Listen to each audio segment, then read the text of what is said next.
Hi hi friends. Friends, మేము dinner చేస్తున్నాము. వేడి వేడిగా వర్షాకాలము బజ్జీలు పెట్టుకొని అన్నం తింటే తిరిగిపోతుంది. వేడి వేడి బజ్జీ బజ్జీ బజ్జీ బజ్జీ అన్నంలో పెట్టుకొని తినండి. కాంబినేషన్ తిరిగిపోతుంది. మంచిగా వర్షం పడుతుంది. ఈ రైన్లో ఈ రైన్ సీజన్ లో ఏదో ఒకటి తినాలి. మిర్చి కమ్మగా ఉంటుంది.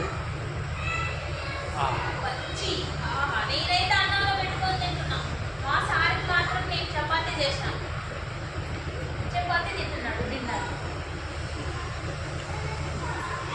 Bye friends, bye. Happy good night.